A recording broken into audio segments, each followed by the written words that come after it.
夫在追逐一个永远无。认真对待。真中，我看不会你真是离奇中。老夫来自宇宙深处，这的渗透程度，远离的之路，道阻且长。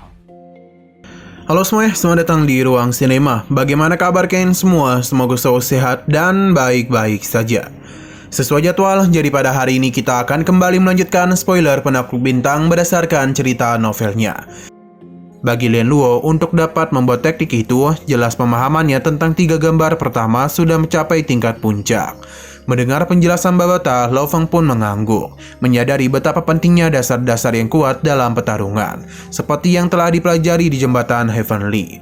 Dasar yang kuat adalah kunci untuk mencapai kekuatan yang lebih tinggi, dan sekarang di hadapannya ada kunci yang bisa membuka pintu menuju kekuatan itu. Pada saat itu, di tengah kekosongan dan keheningan yang melingkupi alam semesta, Lo Feng berdiri di hadapan tablet batu besar yang memancarkan aura misterius. Tablet itu bukan sekedar batu biasa, ia adalah salah satu dari 9 tablet yang tersebar di seluruh jagat raya. Masing-masing mengandung rahasia terdalam dari alam semesta yang hanya bisa dipahami oleh mereka yang memiliki kecerdasan dan ketabahan luar biasa. Tablet pertama di hadapan Lo Feng menampilkan 9 tetesan hujan. Setiap tetesan bukan hanya sekedar air, tetapi simbol masing-masing mewakili aspek fundamental dari ruang dan waktu itu sendiri. Mencoba memahami arti dari setiap tetes yang ada di hadapannya. Ketika ia mendalami makna di balik setiap gambar, ia menyadari bahwa tablet tersebut tidak hanya menyimpan gambar-gambar, tetapi juga kata-kata, tepatnya 108 kata yang tersembunyi di balik gambar-gambar tersebut. Lantas Lo Feng pun mulai terbenam dalam 108 kata itu, menyatukan pikirannya dengan setiap kata yang tertulis. Dari kata-kata itu, 9 diantaranya mulai menggema dalam dirinya, menciptakan resonansi yang mendalam dengan gambar tetesan hujan yang ada di hadapannya.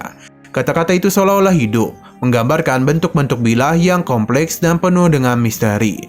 Setiap bilah tersebut tampak mewakili tekstur ruang semesta yang berbeda, seolah menguraikan esensi terdalam dari realistis yang ada di sekitar Lo Feng.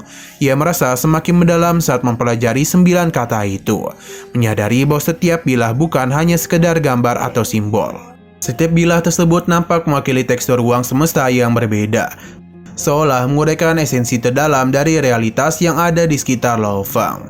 Ia merasa semakin mendalam saat mempelajari 9 kata itu, menyadari bahwa setiap bilah bukan hanya sekedar gambar atau simbol, tetapi bentuk nyata dari hukum ruang angkasa. Kata-kata itu menyeratkan bahwa ruang dan waktu tidak hanya ada secara pasif, tetapi memiliki struktur yang bisa dipahami, bahkan dimanipulasi oleh mereka yang mampu. Namun Lo Feng bukanlah orang yang puas dan pemahaman dangkal. Ia ingin memahami lebih dalam, menggali lebih jauh dalam makna dari 9 bilah itu. Di dalam benaknya, ia tahu bahwa banyak yang telah mencoba dan gagal memahami hukum asal ruang ini. Mereka yang kuat mungkin bisa mengidentifikasi bentuk-bentuk dasar dari bilah-bilah itu, tetapi hanya sedikit yang benar-benar bisa mempelajari esensinya. Dalam proses belajarnya, Lo Feng sadar bahwa banyak orang yang merasa bahwa pemahaman ini tidak dapat dijelaskan dengan kata-kata. Namun Lo Feng tidak sepenuhnya setuju dengan pemikiran itu. Ia merasa bahwa orang-orang ini mungkin hanya tidak cukup memahami esensi untuk benar-benar bisa menjelaskan apa yang mereka rasakan. Baginya, hukum ruang angkasa ini bisa dipelajari, bisa dipahami, dan bisa dijelaskan. Mungkin bukan melalui cara-cara konvensional, tetapi melalui upaya dan pemahaman yang mendalam, seseorang bisa mencapai tingkat pengetahuan yang lebih tinggi. Seperti seseorang yang tidak hanya belajar menggunakan program komputer, tetapi memahami cara kerjanya, bagaimana ia ditulis, dan bagaimana memanipulasinya untuk mencapai tujuan yang diinginkan. Babata menyaksikan dan cermat saat Lo Feng terbenam dalam studinya. Meskipun Babata kagum dengan dedikasi Lo Feng, ia juga merasa khawatir. Lantas Babata pun mengingatkan bahwa bahkan guru besar sebelumnya yang telah menjadi abadi tidak pernah mencapai pemahaman sepenuhnya tentang esensi hukum ruang angkasa. Namun Babata juga tidak bisa mengagumi keberanian dan kecerdasan Lo Feng yang terus maju di jalur ini, meski kesulitannya luar biasa. Singkat waktu setelah bermeditasi dan belajar selama lebih dari 18 hari tanpa henti, Lo Feng akhirnya mencapai titik di mana ia merasa kondisi mentalnya lelah. Ia hanya bisa memahami sedikit dari bentuk pertama, tetapi sedikit pemahaman itu cukup untuk memberikannya wawasan yang luar biasa tentang kekuatan yang tersembunyi dalam hukum ruang angkasa. Lo Feng kemudian mencoba bertanya berapa lama lagi waktu yang dirinya perlukan untuk mempelajari bentuk pertama secara keseluruhan. Namun Lo Feng tidak mudah menyerah. Ia menyadari bahwa jika ia dapat sepenuhnya memahami bentuk pertama, ia akan mendapatkan kekuatan yang jauh melebihi apa yang ia miliki saat ini. 9 belah emas yang merupakan inti dari bentuk pertama dapat membentuk satu kesatuan yang sempurna, memberikan kekuatan yang tidak terbayangkan. Tetapi untuk mencapai tingkat pemahaman itu, Lo Feng tahu bahwa ia membutuhkan sesuatu yang lebih, sebuah manual yang dapat membimbingnya. Melalui proses ini dan lebih efektif, ia mengingatkan bahwa ada sebuah manual bernama Manual Darah Mengambang yang ditinggalkan oleh seorang jenius bernama Lian Luo, yang akan sangat mempercepat proses belajarnya. Akan tetapi Lo Feng tidak memiliki manual tersebut. Ia hanya memiliki 108 kata yang tertulis di tablet batu. Meskipun demikian, ia tidak kehilangan semangat. Ia tahu bahwa jika ia bisa mengumpulkan 800 poin lagi, ia mungkin bisa mendapatkan manual tersebut dan mempelajari bentuk pertama dengan lebih cepat. Namun ini tidaklah mudah, pasalnya cukup sulit untuk mendapatkan 800 poin.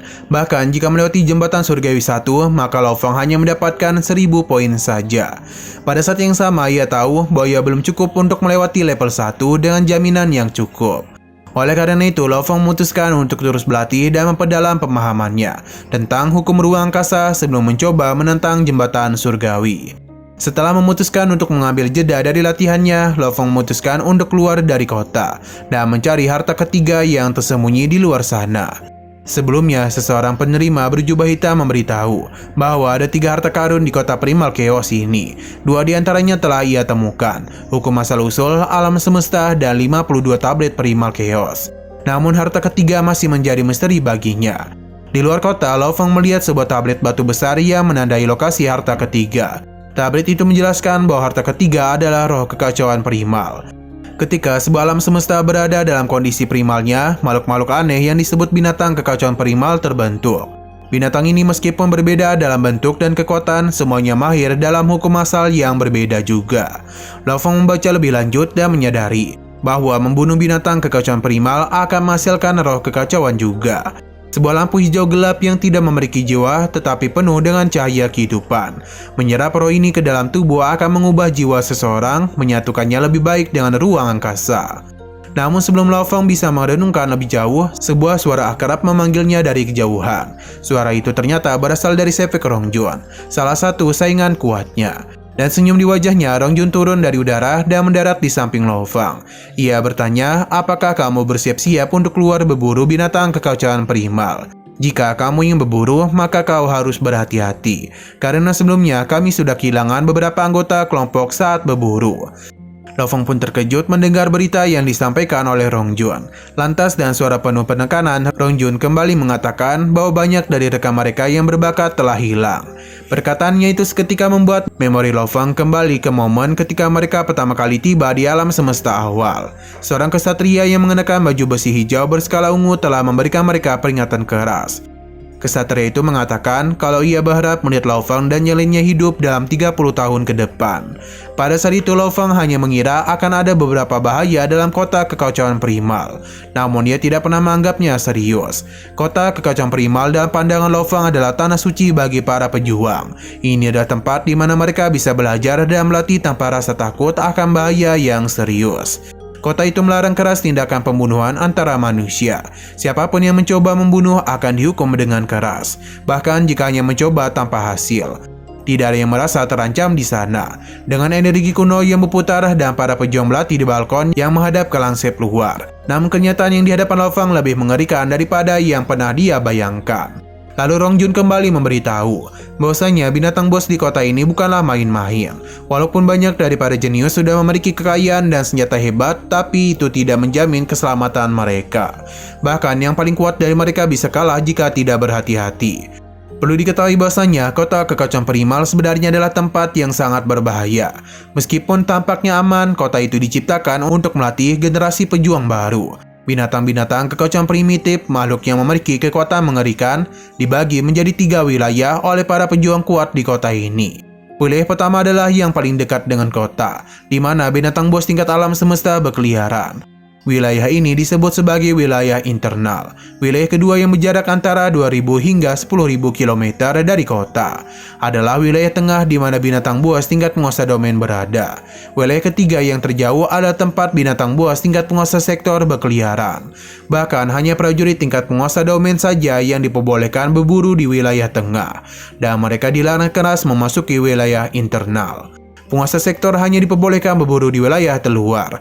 Mereka juga dilarang memasuki wilayah internal dan tengah. Kota ini ada tempat di mana generasi pejuang baru diuji dengan bahaya nyata, bukan hanya dalam jaringan alam semesta virtual. Inilah sebabnya mengapa banyak jenius yang telah datang sebelum mereka tidak pernah kembali. Mendengar penjelasan Rongjun, Lo Fong mengangguk dengan serius. Perasaan aman yang semula ia rasakan mulai menguap seiring dengan kata-kata Rongjun.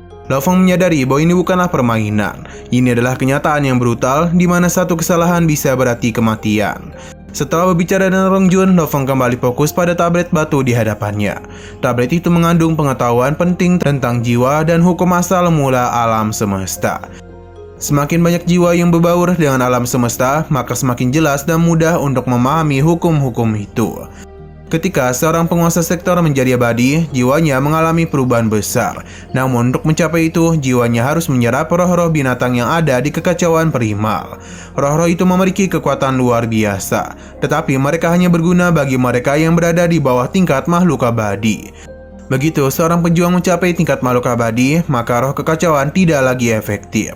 Hanya mereka yang berada di bawah tingkat makhluk abadi yang bisa memanfaatkan kekuatan roh-roh itu. Tetapi penting untuk dicatat bahwa makhluk abadi dilarang keras untuk menyerang binatang-binatang itu. Mereka memiliki kecerdasan rendah dan telah dipisahkan menjadi 3 wilayah. Mereka mungkin tampak mudah dikalahkan, tetapi kenyataannya mereka sangat berbahaya. Rongjun juga mengingatkan Lo Fong untuk berhati-hati, dan sekarang tablet ini memperkuat peringatan itu. Hal ini pun membuat Lo Fong memahami bahwa kota ini sengaja dirancang untuk melatih generasi pejuang baru. Kota ini adalah tanah suci umat manusia di alam semesta, tempat di mana pejuang muda seperti Lo Fong bisa tumbuh dan berkembang. Namun untuk berkembang mereka harus menghadapi bahaya yang sangat nyata.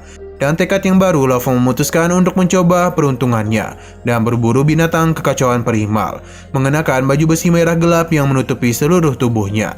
Lo Fong bersiap untuk menjelajahi gurun yang luas di luar kota. Dia tahu bahwa ini bukanlah tugas yang mudah, tetapi dia yakin dan kemampuannya. Dia membawa tongkat panjang emas gelap di punggungnya dan menaiki pesawat tulang-alik awan gelap. Pada saat itu, energi kekacauan berputar di sekelilingnya, membuat visibilitas sangat rendah. Di tengah gurun yang luas, Lo Fong bergerak dengan hati-hati. Telinganya tiba-tiba menangkap suara dan dia segera menurunkan diri. Bersembunyi di balik batu, di kejauhan seekor binatang buas muncul. Seekor kera setinggi 3 meter dan bulu putih di wajahnya, dan hanya memiliki satu mata coklat vertikal. Lo Fong kemudian berkomunikasi dengan Babata untuk bertanya tentang tingkatan dari binatang itu. Tetapi Babata mengaku tak bisa menentukan kekuatan binatang tersebut. Binatang buas itu kemudian tiba-tiba berbalik dan menatap langsung ke arah Lo Fong. Mata tunggalnya penuh dengan kemarahan dan niat membunuh. Lalu dalam sekejap binatang itu melesat menuju Lo Fong, cakar besarnya siap mencengkeramnya. Melihat hal itu, Lo Fong dan cepat mengendalikan pikirannya, dan 9 bilah emas melesat keluar dari belakangnya. Binatang itu berhasil menghindari beberapa bilah, tetapi akhirnya salah satu bilah emas menembus tubuhnya, menghancurkan lengan tebalnya dan menembus kepalanya. Dan dari tubuhnya yang telah hancur, cahaya hijau gelap melayang keluar. Cahaya itu ternyata adalah roh kekacauan primal, sesuatu yang sangatlah berharga. Lo Fong dan hati-hati menyerap roh itu ke dalam inti internalnya, merasakan kekuatan yang menakjubkan mengalir melalui tubuhnya. Namun sebelum dia bisa bersantai, lebih banyak binatang buas muncul dari gulma. Beberapa ratus kera seperti binatang buas lebih kuat dari yang sebelumnya, berlari menuju Lo Fong dengan kecepatan menakutkan. Tanpa berpikir 2 kali, Lo Fong memanggil kapal otomatnya. Namun binatang-binatang itu terlalu cepat. Moyan Pin yang keluar dari tubuh Lo Fong berusaha menahan mereka, tetapi jumlah dan kekuatan binatang-binatang itu terlalu besar. Lo Fong berhasil masuk ke kapal otomat tepat waktu. Namun serangan binatang-binatang itu tepat menghantam dinding kapal. Kapal otomat ini sebenarnya tahan terhadap serangan mereka, tetapi Lo Fong menyadari betapa berbahayanya situasinya. Lo Fong juga menyadari bahwa berburu binatang kekacauan primal bukanlah tentang pertarungan terbuka, tetapi tentang menjadi pemburu yang cerdik.